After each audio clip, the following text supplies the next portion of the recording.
जैसी करनी वैसी भरनी, एक ये सच्ची घटना है। तो ये घटना 1970 के आसपास की है।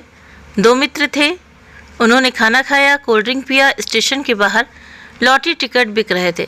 फिर ट्रेन पकड़कर वापस अपने घर चले गए। दोनों मुंबई जाकर व्यापार शुरू किया। दोनों कॉलेज से भागकर लखनऊ फिल्म देखने आए। 12 बजे से 3 बजे वाला नून शो, यानी कि जो दोपहर का शो होता है। चाट, गोलगप्पे, फिर कुछ रुपए बचे तो ट्रेन पकड़ने के लिए चारबाग पहुँचे। दोनों ने 1-1 रुपया मिलाकर 2 रुपये का लॉटरी टिकट खरीदा। 1 सप्ताह के पश्चात खबर मिली कि उन्होंने 1 करोड़ रुपए का पहला इनाम जीता है। दोनों की खुशी का ठिकाना नहीं था। 30% आयकर काट कर उन्हें 70 लाख रुपए मिले। उन दोनों ने साझे में कोई बड़ा व्यापार करने की सोची। 10 वर्षों में उनकी कुल पूंजी लगभग 6 करोड़ हो गई। तो दोनों ने आधा आधा पैसा बांटकर वापस गांव चलने की, दोनों ने जब वापस पैसा मतलब आधा आधा बांटा और बांटकर वापस गांव चलने की सोची, तो बैंक से पैसा जो था वो निकाल कर 3-3 करोड़ बांटकर 2 अलग अलग अटैचियों में भरकर रात एक होटल में गुजारी। एक की नियत में खोट आ गया, उसने मित्र को खाने में जहर दे दिया और रात में ही चुपचाप होटल से निकल लिया। मुंबई स्टेशन से ट्रेन पकड़कर वो अपने गांव आ गया।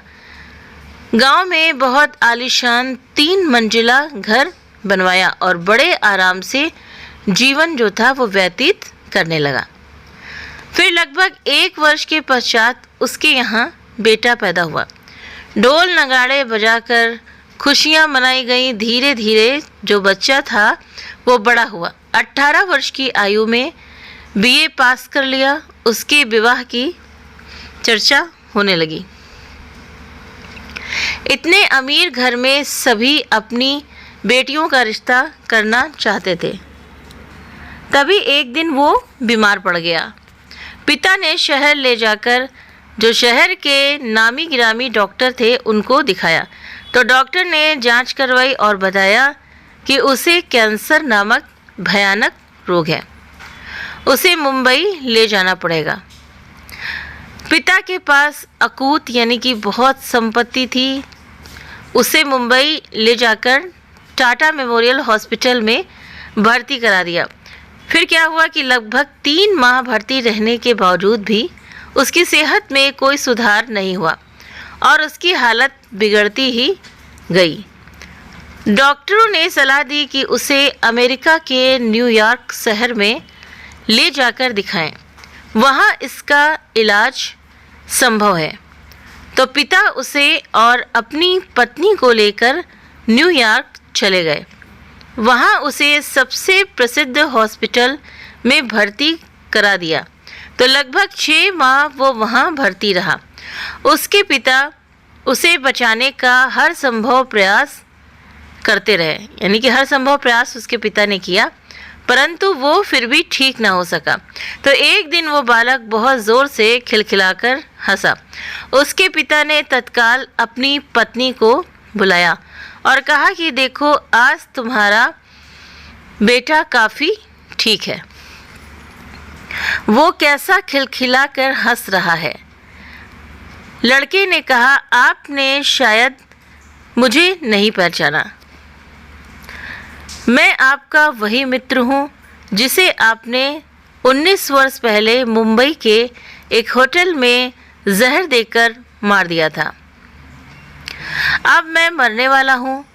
तुमने अवैध लूटा हुआ सारा धन मेरे ऊपर खर्च कर दिया है। लगभग 4 लाख रुपए शेष हैं, जो अमेरिका से भारत पहुँचने तथा मेरे क्रियाकर्म में समाप्त हो जाएगा और फिर तुम वहीं और उसी दशा में पहुंच जाओगे जहां से लॉटरी खरीदने से पूर्व चले थे। तो दोस्तों, ये कहानी एक सच्ची घटना है जो एक सेठ और एक ब्राह्मण के साथ बीती थी। आप इससे सहमत असहमत हो सकते हैं, परंतु यथार्थ यानी कि सच्चाई तो सच्चाई ही होती है, जो कि इसको झुटलाया नहीं जा सकता है। और कर्मों का फल सबको अपने अपने किए के अनुसार ज़रूर से ज़रूर मिलता है। तो इसीलिए जैसे हम सोचते हैं कि हमने किसी के साथ गलत किया तो भगवान नहीं देख रहा है, लेकिन भगवान की हज़ारों लाखों नहीं अनगिनत आँखें हैं, जो कि आप अगर टेबल के नीचे भी बैठ करके कोई पाप करते हो, कोई गलत काम करते हो, तो भगवान देख रहा है, कोई ना कोई देखे ना देखे। तो कर्मफल पर ये कहानी अगर आपको पसंद आई हो तो वीडियो को लाइक करें, चैनल पर पहली बार है सब्सक्राइब करना ना भूलें। आप हमें कमेंट करके भी हमें ज़रूर से ज़रूर बताएं। आप सभी के सहयोग के लिए बहुत बहुत धन्यवाद।